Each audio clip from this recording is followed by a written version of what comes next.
الحمد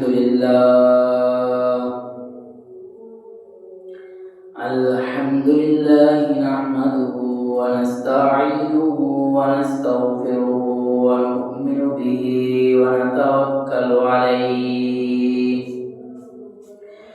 ونعوذ بالله من شرور أنفسنا ومن سيئات أعمالنا من يهده الله فلا مضل له ومن يضلله فلا هادي له ونشهد أن لا إله إلا الله وحده لا شريك له ونشهد أن سيدنا وسندنا وحبيبنا وطبيب قلوبنا ومولانا محمدا عبده ورسوله صلى الله تعالى عليه وعلى آله وصحبه وبارك وسلم تسليما كثيرا أما بعد فأعوذ بالله من الشيطان الرجيم بسم الله الرحمن الرحيم قل هل يستوي الذين يعلمون والذين لا يعلمون إنما يتذكر أولو الألباب وقال رسول الله صلى الله عليه وسلم طلب العلم فريضة على كل مسلم وقال النبي صلى الله عليه وسلم خيركم من تعلم القرآن وعلمه أو كما قال عليه الصلاة والسلام إن الله ملائكته يصلون على النبي يا أيها الذين آمنوا صلوا عليه وسلموا تسليما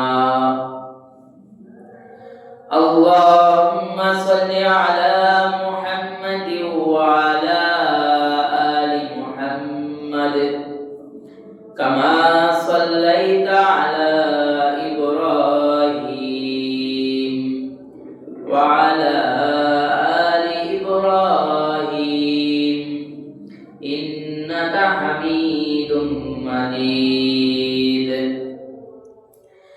اللهم بارك على محمد وعلى آل محمد كما باركت على إبراهيم وعلى آل إبراهيم إنك حميد مجيد الحمد لله মহান আল্লাহ পাক রব্বুল আলামিনের দরবারে লাখ কোটি শুকরিয়া যে আল্লাহ পাক রব্বুল আলামিন প্রত্যেক সপ্তাহের মতো এই সপ্তাহে আমাদেরকে আল্লাহর ঘর মসজিদে জুমার নামাজের উদ্দেশ্যে আসার এবং বসার তৌফিক দান করেছে। সেই বিশ্ব মালিক বিশ্ব প্রতিপালকের দরবারে শুকরিয়া দান করি, বলি আলহামদুলিল্লাহ। আলহামদুলিল্লাহ। সম্মানিত হাজির, আল্লাহ তাআলার অনেক সৃষ্টি আছে। গাছ বলেন, মাছ বলেন, যাই বলেন, এমন সৃষ্টি আছে যেগুলো সম্পর্কে আমাদের ধারণা নাই, আমাদের জানা নাই। এরকম অনেক সৃষ্টি যদি তালাশ করা হয় পাওয়া যাবে। তার ভিতরে আমাদেরকে শ্রেষ্ঠত্ব দান করা হয়েছে। আর আল্লাহ তাআলা মানুষকে সৃষ্টি করেছে এর সবচেয়ে যেটা মানে কেন সৃষ্টি করছে একটা প্রশ্ন থাকে না, কেন সৃষ্টি করছে আপনাকে আমাকে? শুধু শুধু কি সৃষ্টি করছে? বিনা কারণে সৃষ্টি করছে? সবচেয়ে মূল কারণ, যে কারণের উদ্দেশ্যে, যে উদ্দেশ্যে আল্লাহ তাআলা মানুষ জাতিকে সৃষ্টি করেছে, সে উদ্দেশ্যটা হলো মানুষ জাতি যেন আল্লাহকে চিনে। যে সৃষ্টি করছে আমরা তাকেই চিনি না, আল্লাহকে যেন চেনে, এই জন্যই আমাদেরকে সৃষ্টি করা হয়েছে। আল্লাহকে চিনতে হলে আমাদের নবীকেও চিনতে হবে, নবীকে চিনতে হলে কোরআন চিনতে হবে, কোরআন চিনতে হলে হাদিসও চিনতে হবে। আসলে এইগুলা যে আমরা চিনব, একটা জিনিস চেনার জন্য তো জ্ঞান থাকার প্রয়োজন হয়। যে পাগল, রাস্তাঘাটে অনেক সময় পাগল দেখা যায় না, এই পাগল কি চিনে এটা কাঁঠাল গাছ, এটা আম গাছ, এটা জাম গাছ চিনে? কারণ কি? ওর জ্ঞান সঠিক নাই, ওর জ্ঞান না থাকার কারণে ও ওটা চিনতে পারতেছে না। এই জন্য অনেক সময় দেখা যায় কলা দিলে কলা ছোলা শুদ্ধই খাইয়ে থয়, কারণ হলো ওর ভিতরে এই জ্ঞান নাই যে এটাকে এভাবে ছিলে তারপর খেতে হয়। ঠিক আল্লাহ পাক রব্বুল আলামিন আমাদেরকে সৃষ্টি করছে আল্লাহকে চিনার জন্য। কিভাবে চিনবেন? তাকে চিনার জন্য তো জ্ঞানের প্রয়োজন আছে, তাকে চিনতে হলে তো জ্ঞানের প্রয়োজন আছে। আমার জ্ঞান নেই, আমি চিনবো কিভাবে তাকে? আমার জানাই নেই, আমার ইলমই নাই যে আমার নবী আছে, আমি চিনবো কিভাবে? এজন্য তো আয়াতে বলা হয় কুল হাল ইয়াস্তাউিল্লাযীনা ইয়ালামুনা ওয়াল্লাযীনা লা ইয়ালামুন। হে নবী আপনি বলুন, যে জানে আর যে জানে না উভয় কিন্তু সমান না। একজন হলো জানে আর একজন জানে না, দুজন কি সমান? আমাকে একবার এক মসজিদে একজন মুসল্লি প্রশ্ন করছিল যে আগের মানুষ নামাজের বিষয়াদি মাসালাদি জিজ্ঞেস করতে হুজুরের কাছে যাইতে, এখন যায় না কেন? এখন মানুষ কম যায়। যার কারণ হলো আমি বিভিন্ন জায়গায় দেখছি, বলতাম ভাই নামাজে আপনার এই জিনিসটা ভুল হয়েছে, উঁচুতে আপনার এই জিনিসটা ভুল হয়েছে, ভুলগুলো যখন ধরাই দিই বলে জানি আপনি থেকে শিখে আসি। তা আমার মুখে তখন জবাব আসছিল জানেন তাহলে সঠিকভাবে করেন নাই কেন? কিন্তু বলি নাই মুখের উপরে আর কি। কিন্তু এই যে ভুল হয়েছে এটা ধরাই দেওয়ার পরে বলে কি জানি। এই লোকের জন্য কবি বলছে যে এমন কিছু লোক আছে এরা যে মূর্খ, এরা নিজেরা এটাও জানে না যে এরা মূর্খ, মানে ডাবল মূর্খ। এখন আমি মূর্খ, কিন্তু আমি যে মূর্খ এটা আমি নিজেও জানি না। না, এটাই শিক্ষার জিনিস। এই জন্য আল্লাহ কোরআনে বলে যে জানে আর যে জানে না উভয় কিন্তু সমান নয়। আবার আল্লাহ রাসূল হাদিসে বলে ক্বালা রাসূলুল্লাহ সাল্লাল্লাহু আলাইহি ওয়াসাল্লাম তালাবুল ইলমি ফারিদাতুন আলা কুল্লি মুসলিম। প্রত্যেক মুসলিম নর নারীকে দিনের শিক্ষা করা ফরজ। কাউকে বাদ দিয়েছে? বাদ দেওয়া হয়নি। প্রত্যেকটা মুসলমানকে ইলমের শিক্ষা করা কি ফরজ। এবার তাহলে যদি এরকম হয় প্রত্যেকটা মুসলমানকে ইলমের শিক্ষা করা ফরজ, আমরা কি মনে করব যে সবাইকে আলেম হইতে বলা হয়েছে? না, সবাইকে আলেম হইতে বলা হয় নাই। এক বলা হয় একটা মহল্লার মধ্যে একজন আলেম থাকলেই যথেষ্ট। এবার আসেন তিনি ইলম প্রত্যেকটা মুসলমানের লাগবে কেন? এটা একটা উদাহরণ দিলে আপনাদের কাছে খারাপ লাগতে পারে, তারপর বলতে হয়। দেখা যায় যখন ইমাম সাহেব ছুটিতে যায় তখন নামাজ পড়াই রেখে হুতাশ লেগে যায়। আসলে এটা নয়, প্রত্যেকটা মুসলমানের ইমামতি করার যোগ্যতা থাকতে হবে। আমি একবার যে কোনো জায়গায় ঘুরতে গেছি মসজিদের ইমাম সাহেব ছুটিতে গেছে, আল্লাহ যে সামনে দাঁড়াইছি প্রত্যেকদিন যে একামত দেয় সে দেরিতে আসতেছে, টাইম হয়েছে করার নামাজ, আমি তো সামনে দাঁড়াইছি কেউ একামত দেয়, দাঁড়াই গেছি 2 মিনিট কেউ একামত দেয় না। প্রথম করে পিছে ঘুরে দেখি এর ঠেলে এরকম ঠেলে, মানে এরা একামত দিতে পারে না। এরা কি পারে না? একামত দিতে পারে না। এটা বলেও না যে আমরা পারি না, কিন্তু ওইটা ঠিকই জানে যে ইমাম সাহেব দিতে পারবো। এই জন্য এই যে একামত, এটা কি মুসলমানের জানা উচিত না? নামাজ উচিত, ইমাম সাহেব যে কোনো কারণে বাড়ি যাইতেই পারে। আবার এই জন্য এই মনে করেন যে হুজুর ছুটি নেওয়ার জন্য কইতে আসে, এটা আপনাদের উপকারের জন্য ভাই, আমার কোনো ফায়দা না। আমি তো অবশ্যই যাবো, তখন কে পড়াবে? সেই যোগ্যতা থাকতে হবে প্রত্যেকটা মুসলমানকে, যে যখনই ইমাম থাকবে না তখন ইমাম আমি হব। যে ভাই আপনি যান, ভাই আপনি যান, আরে না আমি হব ইমাম, এই টার্গেট থাকতে হবে। কিন্তু এখনকার দেখা যায় খেলাধুলার জন্য প্রস্তুত আছে, কিন্তু আয়েশা বলে না হুজুর সূরা ফাতিহাটা একটু শুনেন, এটা বলে না। আগে এমন এক জামানা ছিল আয়েশা বলতো হুজুর আমার সূরা ফাতিহাটা শুনেন দেখেন হয় কিনা, আমার সূরা ইখলাসটা শুনেন দেখেন হয় কিনা, হুজুর আমার তাসাউফটা শুনেন দেখেন হয় কিনা, হুজুর আমার দোয়া কোরআনটা শুনেন দেখেন ভুল আছে কিনা। এগুলো এখন আর বলে না। এখন দেখেন হুজুরে হাঁটে কিভাবে, হুজুরে কি করছে, মানে কথা আছে লিখতে না জানে কি বুঝতে জানে।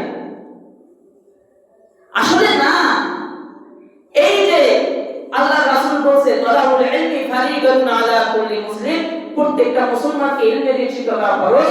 কতটুকু ফরজ? আলেম হওয়ার প্রয়োজন নাই আপনার, তবে নামাজ পড়া কি? একটু উত্তর দেন ভাই, তাহলে সহজ হবে। নামাজ পড়া কি ফরজ না? তো নামাজ কিভাবে পড়তে হবে এটা ইলম অর্জন করাও কি ফরজ।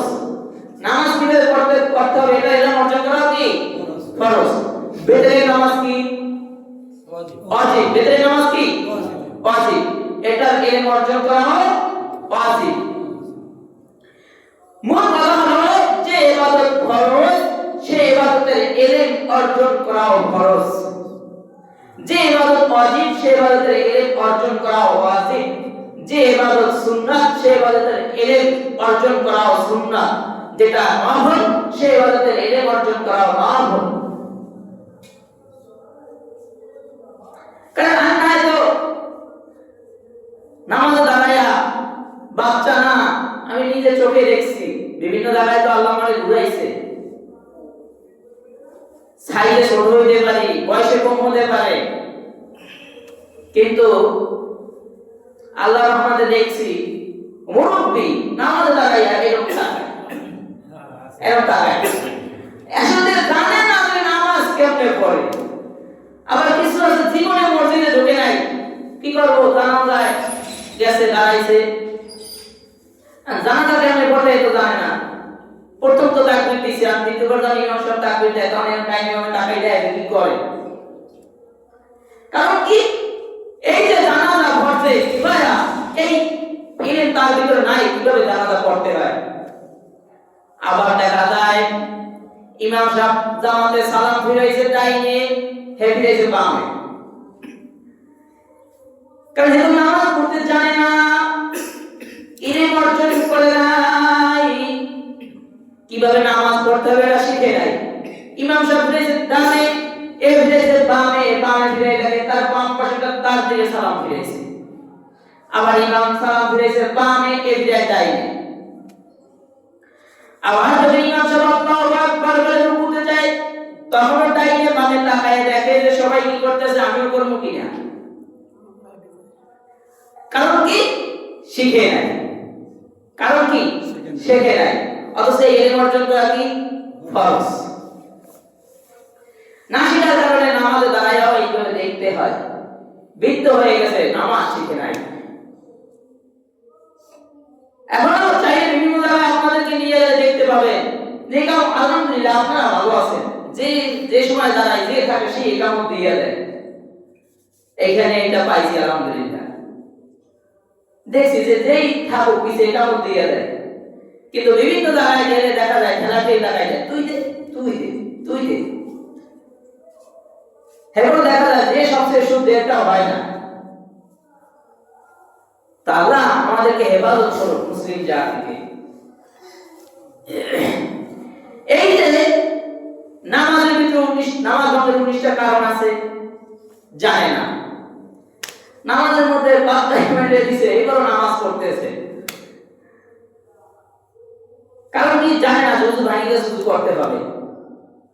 তারপর আরেকটা আছে যে নামাজে জোরে হাসি দিলে বাচ্চা দুষ্টুমি করে এ নামাজ পড়তেছে, হাসতেছে, নামাজ পড়তেছে, জানে না কিভাবে নামাজ পড়তে হয় সেটাও জানে না। আবার উযু করতে উযু কিভাবে ভাঙে এটাও জানে না। উযু ভঙ্গের কারণ আছে না? নামাজের ওয়াজিব 14টা আছে না? আছে।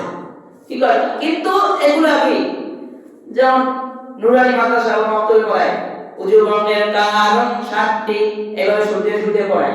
পায়খানা বা প্রসাবে রাস্তা দিয়া কোনো কিছু বাইরে হওয়া, এত প্রসাবে ফোঁটা হয়ে গেছে নামাজের মধ্যে, এ খুব নামাজ চালাইতেছে, নামাজের পেশাবে দরকার দেয় হুজুর তাকবীর দিবে আইসা দাঁড়াই গেছে, প্রসাবে ফোঁটা হয়ে লঙ্গি মাইকে গেছে, এরপর নামাজ চালাইতে আছে।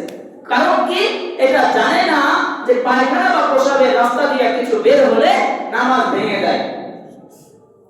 মুখ বলে বমি হওয়া, শরীরের কোনো জায়গা থেকে রক্ত বের হয়ে গেছে, জানে না রক্ত বের হয়েছে, রক্ত তো আমার রক্ত কি। এই যে এই ইলমগুলো শিক্ষা করা ফরজ। বলা হয় যে ইবাদত ফরজ সে ইবাদতের ইলম অর্জন করাও কি ফরজ। সবাইকে আলেম হইতে হবে না, কিন্তু আপনার জীবন চলার জন্য আপনি মৃত্যু পর্যন্ত দুনিয়ায় থাকবেন, এই দুনিয়ায় জিন্দেগিতে মৃত্যু পর্যন্ত চলার জন্য আপনার যেগুলা ইবাদত ফরজ সেগুলার ইলম অর্জন করা ফরজ। আপনার ইবাদত যেগুলা ওয়াজিব সেই ইলম অর্জন করা ওয়াজিব। কারণ ইলম নাই আপনি আমল করবেন কিভাবে? এজন্য দুইটা শিক্ষা, একটা জাগতিক শিক্ষা, একটা দ্বীনি শিক্ষা। যেটা জাগতিক শিক্ষা, এই শিক্ষা আপনাকে সূর্য পর্যন্ত নিয়ে যেতে পারে, আর ইলমের শিক্ষা সূর্যকে যিনি সৃষ্টি করেছেন সেই রব পর্যন্ত নিয়ে যেতে পারে। এই জন্য তো রাসূল সাল্লাল্লাহু আলাইহি সাল্লাম জান্নাত জাহান্নাম ভ্রমণ করে আসছে ইলমের কারণে।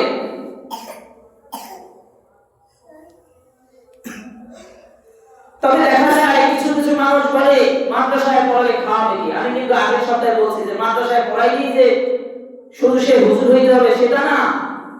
মাদ্রাসায় পড়ানোর পরও ডাক্তার, ইঞ্জিনিয়ার, জজ, ব্যারিস্টার যা বানাইতে পারবে, তবে শিশু সময় তাকে দ্বীনি শিক্ষা দিতে হবে। কারণ আমি আমার সন্তান, আমরা এরকম করে বলি আমার সন্তান, হুজুরের কি, হুজুরের তো কথা বলে কেন দিব না মাদ্রাসায়, হুজুরের কি, হুজুরের কিছুই না, হুজুরের বলার দায়িত্ব হুজুর বলতেছে। আমার সন্তান, সন্তান আপনার হতে পারে, কিন্তু সন্তানের মালিক আপনি না। সন্তানকে আপনার কাছে আমানত দিছে, আপনিও যার বান্দা, আপনার সন্তানও তার বান্দা। এর হিসাব দিতে হবে, কি শিখাইবেন আপনি শিখাইবেন না, হুজুরের কাছে হিসাব দিতে হবে না, হাসরের ময়দানে ঠিক হিসাব দিতে হবে। আরেকটা জিনিস বলা হয়, বলে যে এগুলো বলতে হয় এখান থেকে, যে মাদ্রাসার বই কিনা লাগে, স্কুলে বই ফ্রি দেয়। মাদ্রাসায় যতটুকু বই কিনা লাগে ওই বইয়ের ভিতরে সম্পূর্ণ পড়া আছে, ওস্তাদরা পড়ায় দিতে পারে এবং ছাত্ররা পড়তে পারে। এরপরে কোনো গাইড কিনতে আমি এই পর্যন্ত দেখি নাই আমার শিক্ষকতার বয়সেও। কিন্তু স্কুলে যে বই ফ্রি দিছে এই বইগুলো পড়ার জন্য আবার আলাদা গাইড কিনতে হয়েছে। সেই গাইড কিন্তু আলাদা হাজার হাজার টাকা গেছে, কিন্তু এটা হিসাব করে নাই। তখন হিসাব করছে মাদ্রাসার বই টাকা দিয়ে লাগবে, তারাও টাকা দিয়ে কিনে আনছে, এই জন্য তো তারাও যদি পারতো আমাদেরকে বিনামূল্যে দিয়ে দিত। এই কারণেও বাচ্চাদেরকে মাদ্রাসায় ভর্তি করা হয় না। আমি এটা বলি না যে স্কুল বাদ দিয়ে করে সব মাদ্রাসায় দিয়ে দেন, আপনার ইচ্ছা, কিন্তু অবশ্যই মাদ্রাসায় কেন পড়াবে? অবশ্যই ডাক্তার, ইঞ্জিনিয়ার আমি বানাইতে বলি, কারণ ডাক্তারের প্রয়োজন আছে না। ইমাম সাহেবের রোগ হইলে যাইবে কই, ডাক্তারের কাছে তো যাওয়ার প্রয়োজন আছে। কিন্তু ডাক্তার বানানোর আগে তাকে কি করতে হবে? দ্বীনি শিক্ষাটা দিতে হবে। আমি সেইটা বুঝাইতে চাইতেছি। ইঞ্জিনিয়ার বিল্ডিং বানাবেন, ইঞ্জিনিয়ার না থাকতে যাবেন কই? সব যদি হুজুর হন। এই জন্য ইঞ্জিনিয়ারের প্রয়োজন আছে, উকিলের প্রয়োজন আছে, কিন্তু এই সব বানানোর আগে তাকে শিশু সময় দিনী শিক্ষা দিতে হবে। কারণ দিনী শিক্ষা থাকলে, তার ভিতরে ইলমে দিন থাকলে এই পরিমাণ ইলমে দিন শিক্ষা দিতে হবে যাতে সে মৃত্যু পর্যন্ত নামাজটা ঠিক মতো পড়তে পারে, যাতে সে মৃত্যু পর্যন্ত হালাল হারাম মেনে চলতে পারে, যাতে সে মৃত্যু পর্যন্ত এটা জানে এটা সত্য এটা মিথ্যা, এগুলো বুঝতে পারে, এগুলো মানতে পারে। এটা শিখানোর দায়িত্ব আপনার। তারপরে যদি বেলাইনে যায় সেটা হিসাব আপনাকে কৈফিয়ত দিতে হবে না, যে আপনি চেষ্টা করছেন। কিন্তু আমরা বুঝাও অনেক সময় বুঝি না, বিষয়গুলো এরকমের হয়ে যায়।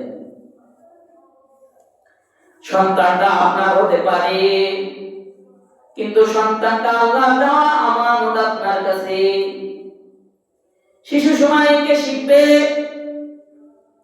হিন্দুর ঘরে ছেলে সন্তান জন্মায়, মেয়ে সন্তান জন্মায়, কিন্তু ওই বাচ্চাটা কিন্তু হিন্দু হয়ে জন্ম নেয় নাই, ওই বাচ্চাটা মুসলিম হয়েই জন্ম নিয়েছিল। বৌদ্ধ খ্রিস্টান যে ঘরে বলে, যেখানে বাচ্চা জন্ম নেয় মুসলিম হিসাবে জন্ম নেয়, বলে তাহলে হিন্দু হলো কেন, বৌদ্ধ হলো কেন, খ্রিস্টান হলো কেন? বলে তার মা বাবা তাকে বানাইছে। মুসলমানের ঘরে জন্ম নেয় কিন্তু মুসলিম চরিত্রে থাকে না, কারণ হলো মা বাবা খেয়াল রাখে না, তদারকি করে না, ওরকমের বদমাশ বানায়। আদর্শবান সন্তান হলে কোন সময় খুনি হয় না, লুচ্চ হয় না, লম্পট হয় না। আব্দুল কাদের জিলানী রাহমাতুল্লাহ আলাইহির নাম শুনছেন আপনারা? আব্দুল কাদের জিলানী রাহমাতুল্লাহ আলাইহি অনেক বড় বুজুর্গ, যাকে বড় পীর বলা হয়। আব্দুল কাদের জিলানী রাহমাতুল্লাহ আলাইহির জামানায় এক বিধবা মহিলা, বিধবা মহিলা আব্দুল কাদের জিলানী রাহমাতুল্লাহ আলাইহির কাছে বলতেছে, ও বড় পীর আব্দুল কাদের জিলানী, আমার একটা কন্যা সন্তান ছিল, সে পেটে থাকা অবস্থায় তার বাবা মারা গেছে। পেটে থাকা অবস্থায় তার বাবা মারা গেছে। সন্তানটার চেহারার দিকে তাকায় আমি আর কোন সময় বিবাহ করি নাই। সন্তানটাকে আমি মানুষের বাড়িতে দাসীর কাজ করে তারপরে সন্তানের দেখভাল লালন করি, লালন পালন করি। সন্তানটা যখন 18 বছরের বা 17 বছরের যুবতী হয়ে যায়, সন্তানটা আমার মারা যায়।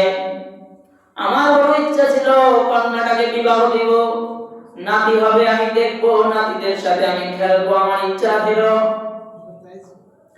কিন্তু আমার কন্যা সন্তান মারা গেছে। ও বড় পীর আব্দুল কাদের জিলানী,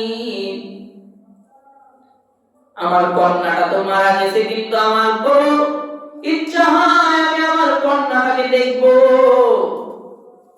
আমার কন্যাটা আমার খুব দেখতে ইচ্ছা করতেছে।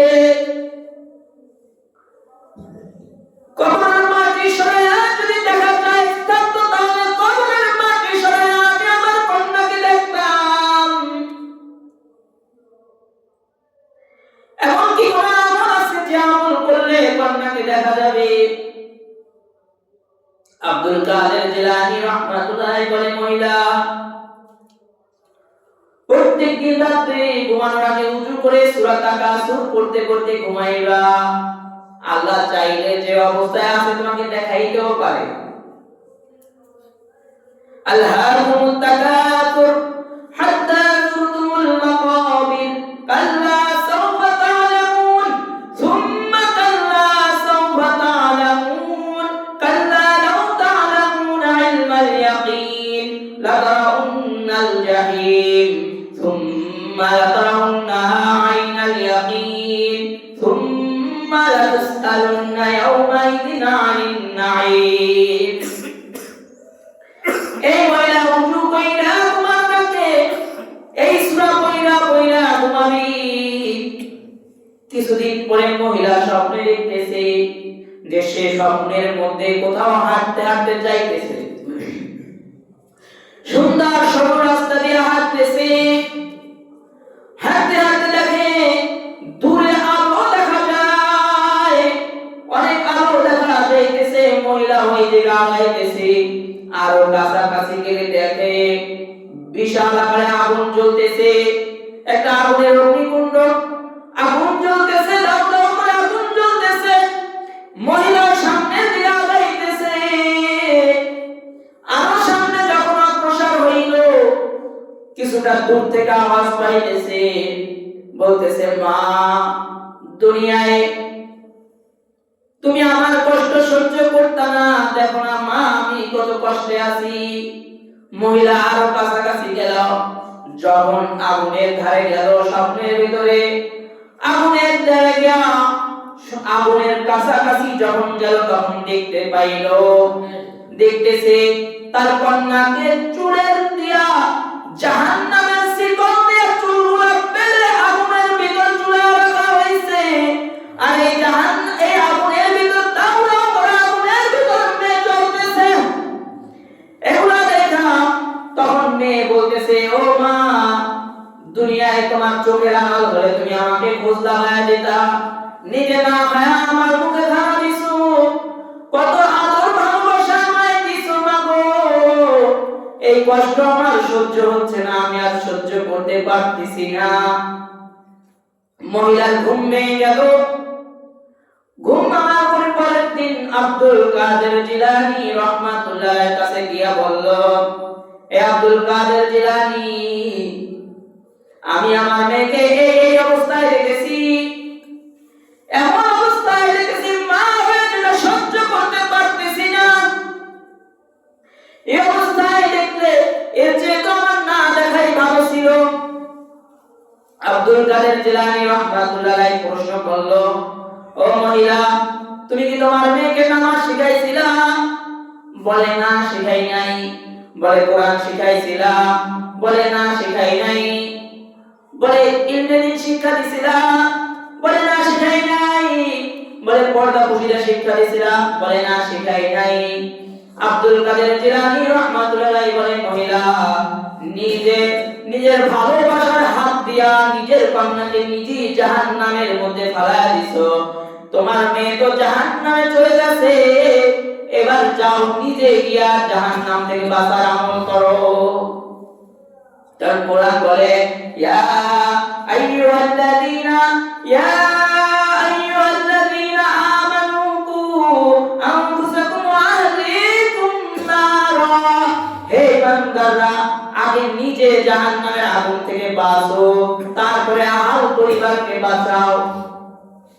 মহিলা চলে গেল। কিছুদিন পরে আব্দুল কাদের জিলানী রাহমাতুল্লাহ আলাইহি ঘুমের ঘরে স্বপ্নে দেখতেছে। এগুলা যাকে তাকে দিয়া সম্ভব হবে না।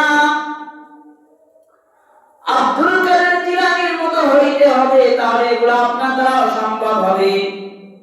আব্দুল কাদের জিলানী রাহমাতুল্লাহ আলাইহি ঘুমের ঘরে স্বপ্ন দেখতেছে যে সে জান্নাতের মধ্যে হাঁটতেছে। হঠাৎ করে তার সামনে একটা যুবতী মেয়ে পড়ে গেছে। আব্দুল কাদের জিলানী তাকে বলল, কিরে, তোকে চিনা চিনা লাগে, তুমি কে? বলে, আমাকে চিনেন নাই। বলেন, না। বলে, কিছুদিন আগে আপনার কাছ থেকে আমল নিছিল আমার মা আমাকে দেখার জন্য। বলে, তোমার মা তোমাকে দেখার জন্য আমল নিছিল? তোমার মা তোমাকে জাহান্নামের ভিতর দেখছিল, আর আমি তোমাকে জান্নাতের ভিতর দেখি, কারণ কি? কিভাবে কি হলো? আমি ভুল দেখছি না তোমার মা ভুল দেখছে? তখন যুবতী মেয়ে বলে, আপনিও সঠিক দেখছেন, আমার মা যেটা দেখছে সেও ঠিক দেখছে। বলে, তাহলে জান্নাতে আসলা কিভাবে? বলে, মা যেদিন আপনার কাছ থেকে চলে গেছে, কিছুদিন পরে আমি যে গোরস্থানে দাফন ছিলাম, ওই গোরস্থানে কি একটা মাদ্রাসার কিছু ছাত্ররা এসে এখানে বসে দোয়া করেছিল, আর ওই দোয়ার বদলতে আল্লাহ ওই কবরস্থানের প্রত্যেকটা কবরবাসীর আযাব maaf করে দিয়েছে। তাই আজকে জান্নাতে ঘুরতেছি। সুবহানাল্লাহ জোরে বলে। কেউ কেউ বলে এটা দুর্বল হাদিস।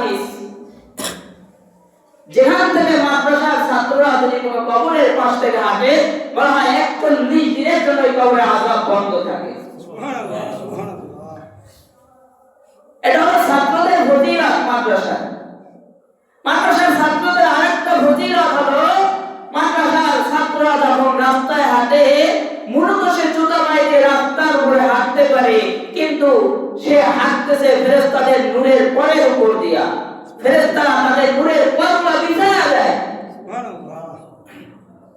ইমাম গাজ্জালী রাহমাতুল্লাহ আলাইহি দৈনিক ক্লাসে দেরিতে যাইতো, প্রত্যেকদিন ওস্তাদ বলে দেরিতে আসুস না, কালকে তাড়াতাড়ি আসবি তো? হ্যাঁ আসবো। প্রত্যেকদিন ওরা কইরা যায় তাড়াতাড়ি আসবে, কিন্তু আসতে পারে না। একদিন ওস্তাদ ভালো করে ধরছে, দেরি হইল কেন?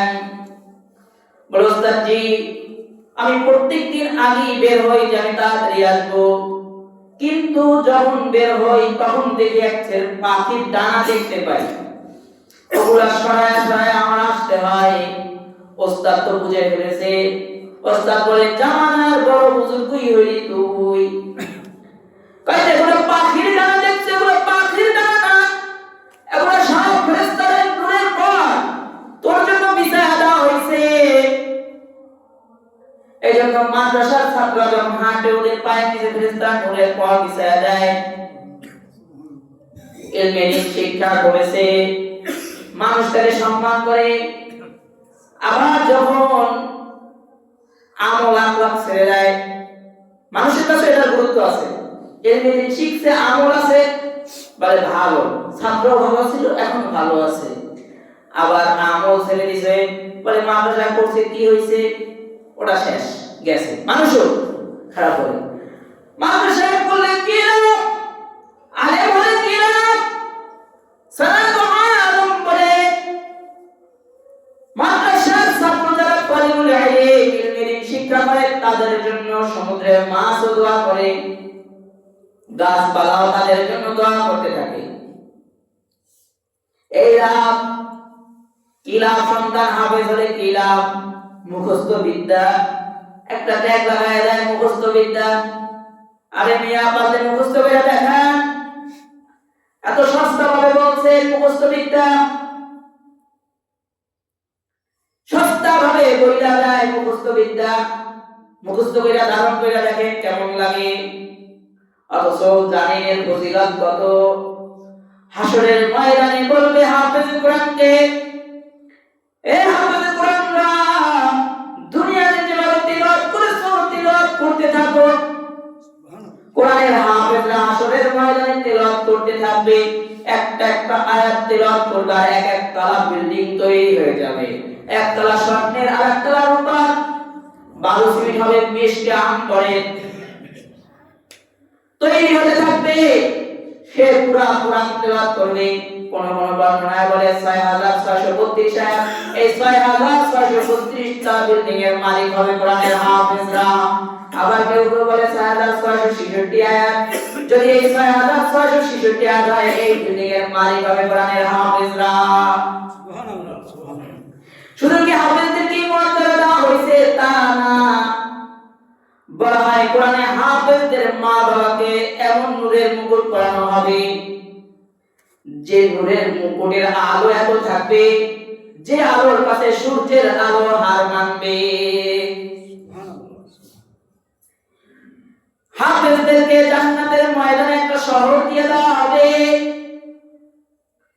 শহরের ভিতরে 4টা নদীও থাকবে, অনেক নিয়ামত দিবে যেগুলা বলার সময় এখন নাই। আপনারা তুচ্ছ তাচ্ছিল্য করতে পারেন, বলে মাদ্রাসায় পড়লে খাইবে কি, এই যে খাইবে কি জবাবটা আমার কাছ থেকে নেন, এটা অহংকার না।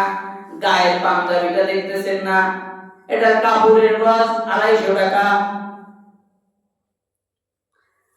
যদি বলেন যে খাইবে কি, আপনারা বেতন দেন কয় টাকা, আপনারাই তো কম দেন। আপনারা ভাবতে পারেন হুজুর অহংকার করে, অহংকার আপনাদের বোঝানোর জন্য। খাইবে কি, অথচ আমাদের একটা জামা পাঞ্জাবি বানাইতে গেলে 2000-3000 টাকা খরচ হয়ে যায়। খাইবে কি, আমি যে সুজুতা ব্যবহার করি মসজিদের সামনে, ওটার দাম 2000 টাকা। ওই খাইবে কি কারণ রিজিকের মালিক কে? আল্লাহ। সরাসরি এরকম অনেকে বলে ওই সন্তানকে মাদ্রাসায় দিও, খাইবে কি, ওনার জন্য রিজিকের মালিক হে রাতে করে নিয়ে আইছে। রিজিক হে রাতে, এর সন্তানের রিজিক হে রাতে না, রিজিকের মালিক স্বয়ং আল্লাহ। খাওয়াবেন কে? আল্লাহ। তাওয়াক্কুল করতে হবে। আমার সাহেব মুর্শিদ আল্লামা খালিদ সাইফুল্লাহ একবার সরাসরি একটা কথা বলছিল যে আলেমের রিজিক আর আওয়ামের রিজিকের ভিতরে পার্থক্য হলো, ব্যবধান আছে দুইটা। আওয়ামের রিজিক যেটাকে পাবলিক বলেন আপনারা কি, আওয়ামের রিজিক আসে কাজের মাধ্যমে, পরিশ্রমের মাধ্যমে, কিন্তু আলেমের রিজিক পরিশ্রম করতে হয় না, কাজ করতে হয় না। আলেম শুধু ইবাদত করবে, তার রিজিক আসতে থাকবে। আসলে এই কথাটা আমি গবেষণা করছি এবং ব্যক্তিগতভাবে দেখছি যে আসলে এই কথাটা সত্য। এই পর্যন্ত যখন আমি আমার কথাই বলি, এটা অহংকার না, ফুটাঙ্কি না, যখন যেটা প্রয়োজন হয় আল্লাহ সব ব্যবস্থা করিয়া দেয়। কারণ এই দুনিয়া সৃষ্টি করার 50,000 বছর আগে এই বনি আদম কি খাবে সেটা রিজিক নির্ধারণ করা হয়ে গেছে। আরে আপনি যদি চিন্তা করেন আপনার সন্তান খাবে কি, এটা আপনার ভুল চিন্তা। কত বাচ্চা শিশুরা আছে না, মা নাই বাবা নাই, আছে না, ওরা খায় কি, চলতেছে না। কত অসহায় বৃদ্ধ বৃদ্ধাশ্রমে আছে না, বৃদ্ধাশ্রম ছাড়া বহুত রেল স্টেশন রাস্তাঘাটে বহুত বৃদ্ধ আছে না, তারা খায় কি। বলা হয় আল্লাহ ওই রিজিকের মালিক। তবে আমরা একটা বোকা, আমরা বোকা কোন দিক থেকে জানেন? আমরা রিজিক সন্ধান করি, অথচ রিজিকের জন্য উত্তম কাজ হলো নামাজ। মানে রিজিক তালাশ করেন, রিজিক তালাশ করতে নামাজ পড়েন আর বলেন বরকত পাই। আরে বরকত আসবে কোথা থেকে? আপনি রিজিক যেখান থেকে আসবে সেই মেইন কাজই তো আপনি করেন নাই। নামাজের মাধ্যমে মানুষের রিজিক বাড়ে, কিন্তু নামাজ পড়ে না, রিজিক তালাশ করে। এই জন্য ভাইরে, সন্তান থাকলে আপনার সন্তান ডিসিশন আপনার। আপনি আগের সপ্তাহে আলোচনা করে আপনাদেরকে এটা বুঝাইছি যে আপনি যা খুশি তা বানান, তবে বাচ্চা বয়সে ওকে ইলমের শিক্ষা দিন, যাতে ওর ভিতরে রবের পরিচয়, নবীর পরিচয় থাকে। যখন ওর ভিতরে কোরআনের পরিচয় থাকবে, তখন এই বাংলার জমিনে কোন কুলাঙ্গার কোরআনকে লাথি মেরে আর রেহাই পাবে না। যখন একটা বই ভিতরে পড়া ছিল না, ট্রান্সজেন্ডার, এই ট্রান্সজেন্ডার এটা ভুলকিত আগে ওলামায়ে কেরাম ধরে নাই, আগে স্কুলের শিক্ষার্থীরাই ধরছে, যাদের ভিতরে শিক্ষাটা ছিল। এই জন্য সঠিক জিনিস বুঝাতে হবে, ইলমের শিক্ষা দেওয়ার দরকার আছে। যখন ইলমের শিক্ষা ওর ভিতরে থাকবে, আর যখন কাটিয়ে দিয়ে এসে বলবে আমার নবী ও নবী, তখন বলবে তোমার নবী নবী না, আমার নবী আনা খাতামুন নাবিয়িনা লা নাবিয়্যা বাদি, আমার নবী শেষ নবী, আমার মুহাম্মদুর রাসূলুল্লাহ সাল্লাল্লাহু আলাইহি ওয়াসাল্লামের পর আর কোনো নবী নাই।